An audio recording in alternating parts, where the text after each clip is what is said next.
Buenos días, bueno, me presento, soy el ingeniero Esteban Parra y esta es, digamos, una presentación para la materia de Construcciones 1 correspondiente al cuarto año de la carrera de Maestro Mayor de Obras.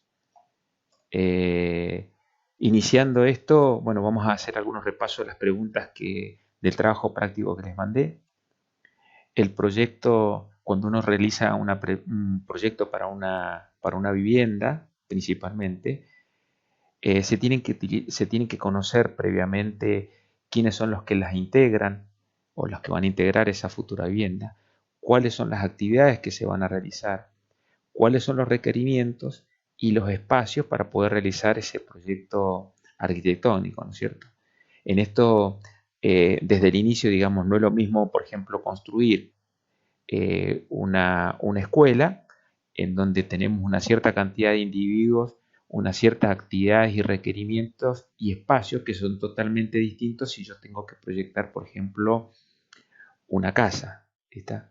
Entonces, en función de eso, de todo proyecto de arquitectura, son herramientas que ustedes se van a ir formando a lo largo de esta carrera para poder solucionar o generar un programa de requerimientos en función del proyecto específico determinado. Esto es una formación que tienen principalmente los arquitectos, maestro mayor de obra e ingeniero, y básicamente todo este proyecto eh, termina en una primera etapa generalmente con un anteproyecto y en la etapa final cuando se termina todo el proyecto que luego debe ser aprobado principalmente por el que requiere el proyecto, que sería el que nos contrata, el usuario, y luego para ser presentado en los organismos pertinentes, en este caso la municipalidad, para su posterior licitación, control, cotización, ejecución y dirección de la futura obra. ¿Qué es lo que contiene un proyecto? Bueno, contiene los planos generales, que tenemos los planos de planta, corte y de todo lo que constituye la vivienda, planos complementarios que pueden ser de detalles de escalera, de aberturas, etcétera.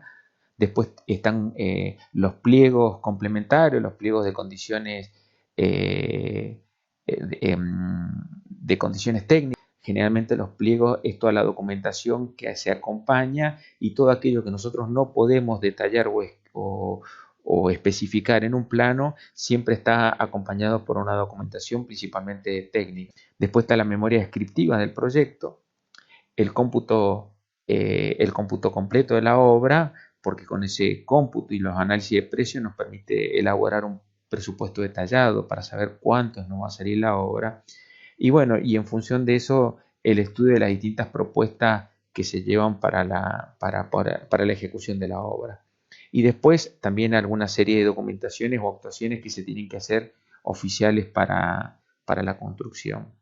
Por otro lado, siempre que vamos a ejecutar un proyecto, también es importante conocer qué es el FOS y el FOD. El FOS es el factor de ocupación del suelo, el FOD es el factor de ocupación total del suelo, y esto está dado principalmente por el código que establece, el código urbano que establece el municipio, en donde nos permite establecer las distintas zonas de construcción. Si ustedes ven ahí, yo he adjuntado una foto satelital de la ciudad, y bueno, y la ciudad está dividida en distintas zonas con distintos factores de ocupación del suelo y factores de ocupación total.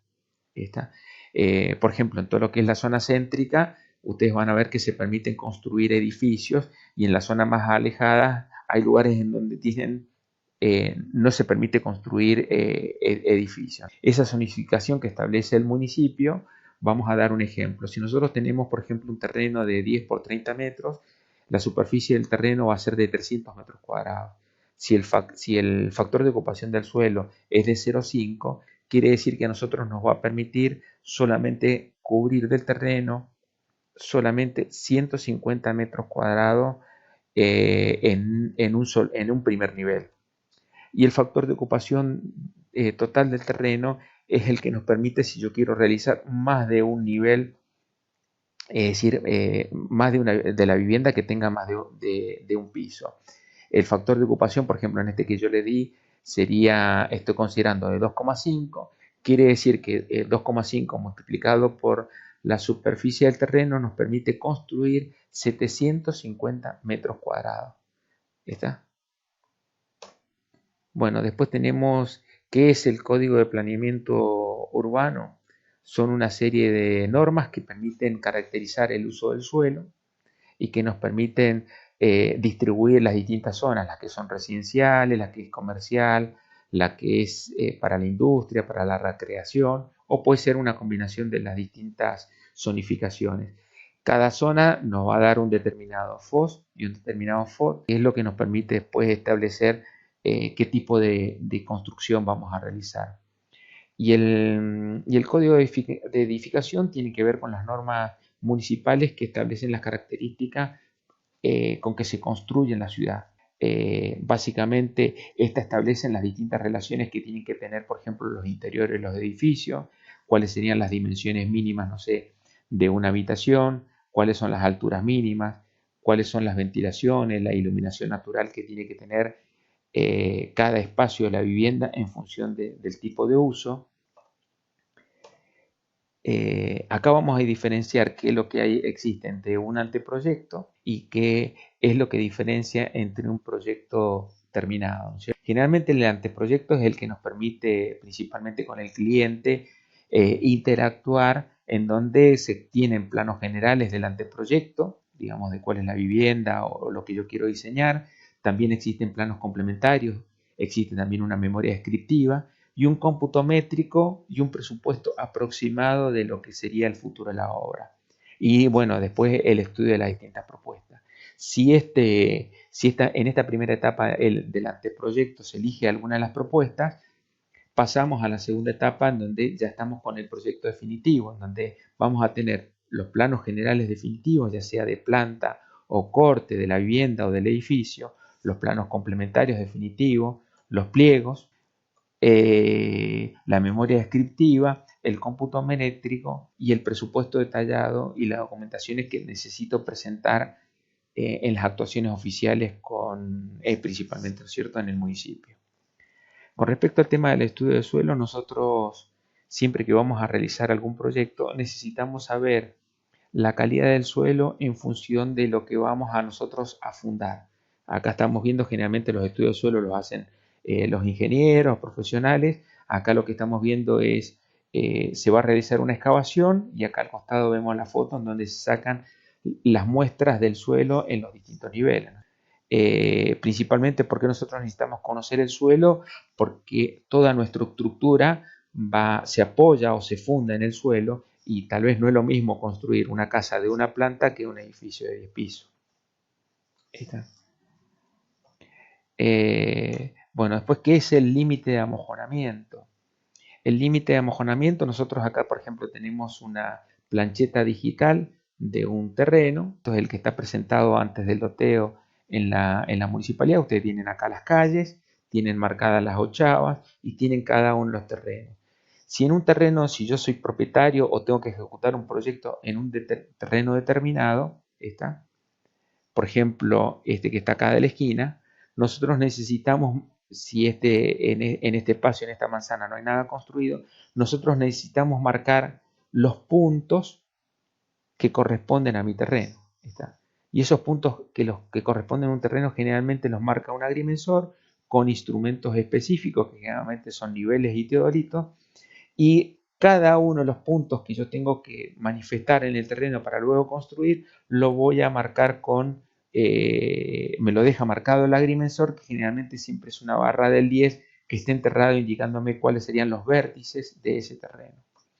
El permiso de edificación es la documentación requerida para iniciar cualquier trámite de construcción ante el municipio. Debe presentar la solicitud de construcción, se debe complementar el pedido que hace el propietario o el titular del terreno, se debe presentar toda la documentación técnica, la certificación de línea y de nivel, el certificado de quién va a ejecutar la obra con respecto al tema de las normas profesionales, extendido por el Colegio Profesional de Arquitectura, de Ingeniería y de Agrimensura, el informe de dominio del terreno, los certificados de amojonamiento, las normas que se cumplen, las normas urbanísticas especiales o de uso del suelo, y toda la documentación técnica que habíamos visto de un proyecto que constituían los planos de la obra, plano en planta, los cortes, el presupuesto,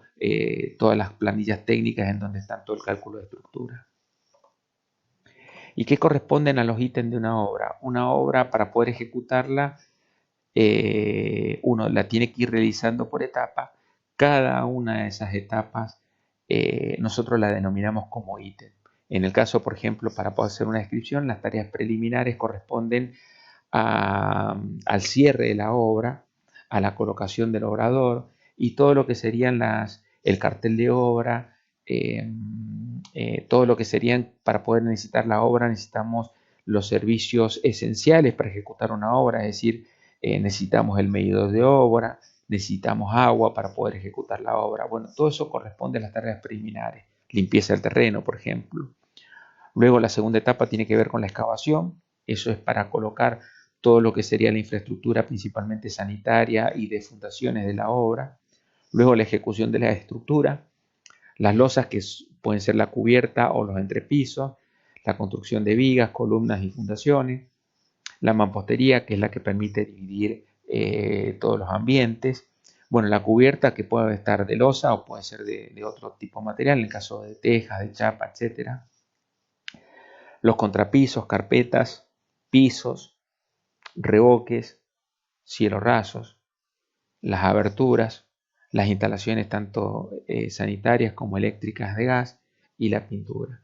Acá hay un pequeño resumen de lo que corresponden a los ítems de una obra y que nosotros lo vamos a ver en esta materia repasando para ver todas las etapas de una obra.